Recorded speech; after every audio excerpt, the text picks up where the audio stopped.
এই মুহূৰ্তলৈকে 12 বাজিবৰ হ'ল আৰু যিখিনি অগ্ৰগতি যি বিহাৰৰ যি সৰ্বমুঠ সমষ্টি বিধানসভা সমষ্টি হৈছে 243 আৰু এই গোটেই 243 লিড অৰ্থাৎ অগ্ৰগতি যিটো আছে সেই অগ্ৰগতি আমাৰ হাতত পৰিছে নিৰ্বাচন আয়োগৰ তথ্য আৰু এই তথ্য অনুসৰি বিজেপি এই মুহূৰ্তলৈকে 1 নম্বৰত আছে।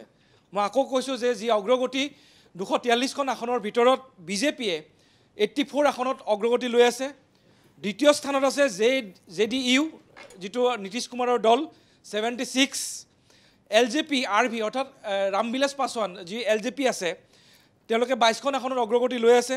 HAM জিতেন্দ্ৰ মাঝিৰ যিটো আছে দল 4খন আসনত, RLM এই দলটোৱে 3খন আসনত আৰু VSIP এই দলটোৱে 1খন আসনত অগ্ৰগতি লৈছে।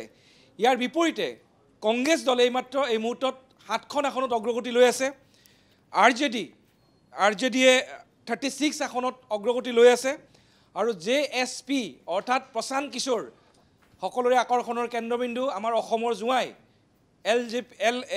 JSP জন সুৰাজ পাৰ্টি যিগৰাকী প্ৰশান্ত কিশোৰে বহুতকে জিকালে ৰজা বনালে কিং মেকাৰ হ'বলৈ গৈ আছিলে কিন্তু এই মুহূৰ্তলৈকে এখন আসনতো তেওঁ অগ্ৰগতি ল'ব পৰা নাই। 239খন আসনত তেওঁলোকে এইবাৰ প্ৰতিদ্বন্দ্বিতা আগবঢ়াইছিল। বহুতে অনুমান কৰিছিল যে যি ধৰণে তেওঁক লৈ চৰ্চা চলিছিল ৰাষ্ট্ৰীয় পৰ্যায়ৰ সংবাদ মাধ্যমত যে এইবাৰ কিং মেকাৰ হ'বলৈ গৈ আছে এই দলটো কিন্তু এই মুহূৰ্তলৈকে এখন আসনতো তেওঁলোকে অগ্ৰগতি ল'ব পৰা নাই। আকৌ কৈছোঁ অসমৰ জোঁৱাইৰ লপচ হৈছে এইবাৰ বিহাৰত। আৰু ইয়াৰ বিপৰীতে আমি কিছু সময় আগতে কৈছিলোঁ যে ৰাঘৱপুৰ যিটো সমষ্টি আছে RJDৰ নেতা তেজস্বী যাদৱ তেখেত এতিয়াও পিছ পৰি আছে। বিৰোধীৰ মুখ্যমন্ত্ৰী পদৰ প্ৰাৰ্থী 18 নৱেম্বৰত কৈছিলে মই 18 নৱেম্বৰত শপত ল'ম। কোনো এক্সিট পোলৰ কথা ভৱিষ্যতবাণী মই বিশ্বাস নকৰোঁ। মই সাজু হৈছোঁ 18 তাৰিখে মই শপত ল'ম। সেইগৰাকী নেতা কিন্তু এই মুহূৰ্তত পিছ পৰি আছে। আৰু ইয়াৰ বিপৰীতে তেখেতৰ ভাতৃ লালু প্ৰসাদ যাদৱৰ আন এগৰাকী পুত্ৰ তেখেত হৈছে তেজ প্ৰতাপ যাদৱ। তেখেত 2015 চনত বিধানসভালৈ আহিছিল। সেইবাৰ কিন্তু RJDলৈ আহিছিল কিন্তু যোৱা বছৰ তেখেতক RJDৰ পৰা উলিয়াই দিয়া হৈছিল। তাৰপিছত নিজাকৈ এটা দল খুলিছিল আৰু সেই দলটো এইবাৰ এই যিটো সমষ্টি আছে মহুৱা সমষ্টি এই মহুৱা সমষ্টিত অস্তিত্বহীন হ'বলৈ গৈ আছে। অৰ্থাৎ তাত যিটো সমষ্টি তাত যিজন LJP ৰামবিলাস পাছোৱানৰ পুত্ৰ চিৰাগ পাছোৱান নেতৃত্বাধীন যিটো দল আছে এই দলটো হৈছে LJP RV ৰামবিলাস পাছোৱান। তাত সঞ্জয় কুমাৰ সিং নামৰ যিগৰাকী প্ৰাৰ্থী আছে তেখেতে 13,000 ভোটত লিড লৈ আছে।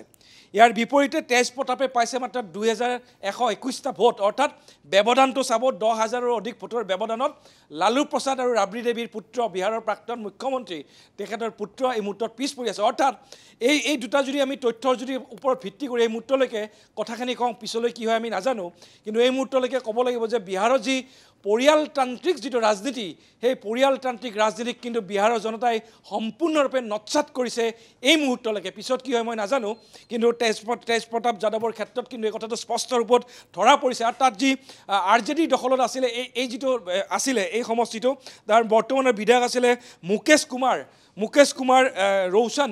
এই মুকেশ কুমাৰ ৰৌশন কিন্তু এই মুহূৰ্তত তাত দ্বিতীয় স্থানত আছে। অৰ্থাৎ বিহাৰত যি সামগ্ৰিকভাৱে যি NDAৰ যি উত্থান এই NDAৰ উত্থানত বিধ্বস্ত হৈছিল বুলি ক'ব লাগিব তেজ প্ৰতাপ যাদৱ। গতিকে সামগ্ৰিকভাৱে মই আৰু কিছু কথা পাতিব খুজিছোঁ মহাগঠবন্ধনৰ অৱস্থা কি পৰ্যায় পাইছেগৈ। মোৰ সহযোগী আছে অমৰে মোক কিছু কথা ক'ব। অমৰ সামগ্ৰিকভাৱে আৰু কিছু কথা মই জানিব বিচাৰিছোঁ। চাওক এইখিনি মুহূৰ্তত যিটো উত্থান দেখা গ'ল এইবাৰ NDAৰ বিহাৰত সেইখিনি অতি লক্ষণীয়। সকলোৱে ভাবিছিলে যে টক্কৰ হ'ব অন্ততঃ নেক টু নেক ফাইট হ'ব যদিও এক্সিট পোলসমূহে কৈ আছিলে যে ইয়াত নিৰংকুশ বিজয় দেখুৱাই আছে NDAৰ পক্ষে কিন্তু তাৰপিছতো ৰাজনৈতিক বিশ্লেষকসকলে এই কথাখিনি ক'ব বিচাৰিছিলে যে বিহাৰত অন্ততঃ ক'ৰবাত নেক টু নেক ফাইট হ'ব তেনে এটা পৰিৱেশ এটা দেখা যাব। কিন্তু এই মুহূৰ্তলৈকে যিটো ট্ৰেণ্ড আহিছে সেই ট্ৰেণ্ডত এক প্ৰকাৰ মহাযুদ্ধ ধূলিস্ৰাত হৈছে NDAৰ হাতত আৰু বিজেপিয়ে এইবাৰ আপুনি 84 বুলি কৈছে আৰু নতুন আপডেট আহিছে 85খন আসনত বিজেপিয়ে লিড কৰিছে। বিজেপিয়ে 85খন আসনত লিড কৰিছে। জনতা দল ইউনাইটেডে 75খন আসনত লিড কৰিছে।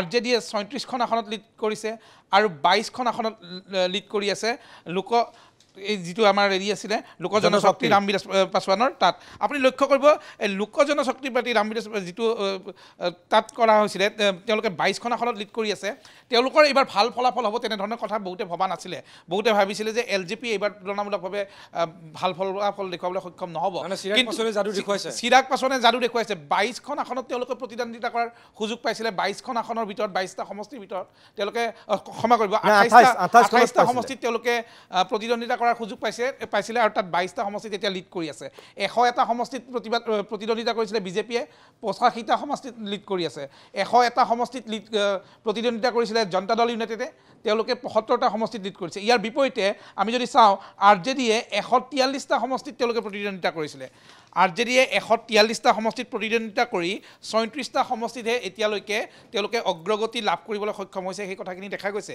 CPI-ML দেখা গৈছিলে তেওঁলোকক CPI-MLৰ আমি যদি হাতলৈ চাওঁ তেতিয়াহ'লে 20টা সমষ্টি তেওঁলোকক প্ৰতিদ্বন্দ্বিতা কৰিবলৈ দিয়া হৈছিলে আৰু তাত অকণমান তুলনামূলকভাৱে এই পৰ্যন্ত ভাল বুলি ক'ব লাগিব CPI-MLে এতিয়ালৈকে 7টা সমষ্টি লিড কৰি আছে যোৱাবাৰ তেওঁলোকৰ 12গৰাকী বিধায়ক আছিলে CPI-MLৰ এইবাৰ তেওঁলোকে 7টা সমষ্টিত এতিয়ালৈকে লিড কৰি আছে কংগ্ৰেছে 6টা সমষ্টিত লিড কৰি আছে কংগ্ৰেছে 61টা সমষ্টিত তেওঁলোকৰ প্ৰাৰ্থী দিছিলে অৱশ্যে এই 61টা সমষ্টিৰ ভিতৰত 50টা সমষ্টিত তেওঁলোকে মহাজোঁট বন্ধনৰ প্ৰাৰ্থী হিচাপে আছিলে আৰু বাকী 11টা সমষ্টিত তেওঁলোকৰ বন্ধুত্বপূৰ্ণ প্ৰতিদ্বন্দ্বিতা কৰিবৰ কাৰণে বাধ্য হৈছিলে কিন্তু কংগ্ৰেছৰ অৱস্থা শোচনীয় তেওঁলোকে 6টা সমষ্টিতহে লিড কৰিবলৈ সক্ষম হৈছে অগ্ৰগতি লাভ কৰি থাকিবলৈ সক্ষম হৈছে এয়া হৈছে সামগ্ৰিকভাৱে ফলাফল এতিয়া আমি যদি আপুনি সীমাঞ্চল অঞ্চলৰ কথা আমি বহুবাৰ চৰ্চাত ৰাখিছিলোঁ সীমাঞ্চল অঞ্চললৈ যাওঁ সীমাঞ্চল অঞ্চলত কিন্তু এই মুহূৰ্তত দেখা গৈছে যে যথেষ্ট উত্থান ঘটিছে NDAৰ উত্থান আগৰবাৰ 12খন আছিল এইবাৰ কিমান পালে এতিয়ালৈকে আমি সংখ্যাটো অলপমান পিছত কম কিন্তু প্ৰায় 16খনমান আসনত আমি দেখিছোঁ এতিয়া নতুনকৈ খবৰ দিয়া ধৰ্মীয় মেৰুকৰণৰ যিটো বিভাজনৰ যিটো ৰাজনীতি চলি আছিল তাৰ বিজেপি সফল হৈছে এই মুহূৰ্তলৈকে আপুনি এই কথাখিনি ক'বলৈ যাওঁতে দেখা যাব যে 3টা সমষ্টিত কিন্তু এতিয়া তাত AIM-IMে লিড কৰিছে আপুনি এই কথাখিনিও মনত ৰাখিব লাগিব আগৰবাৰ 5খন আসন আছিল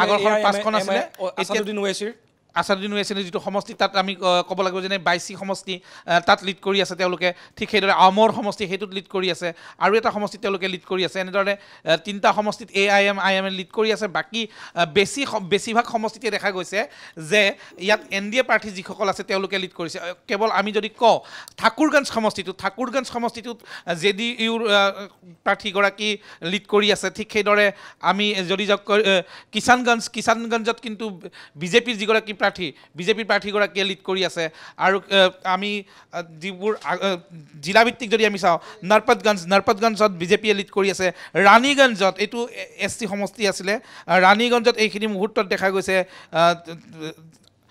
তাৰমানে অমৰ আমি সামগ্ৰিকভাৱে যদি কওঁ জয় ময়ময় অৱস্থা হৈছে এই মুহূৰ্তলৈকে জয় ময়ময় অৱস্থা এই মুহূৰ্তত যি ট্ৰেণ্ড দেখা গৈছে সেই ট্ৰেণ্ডত কিন্তু ধন্যবাদ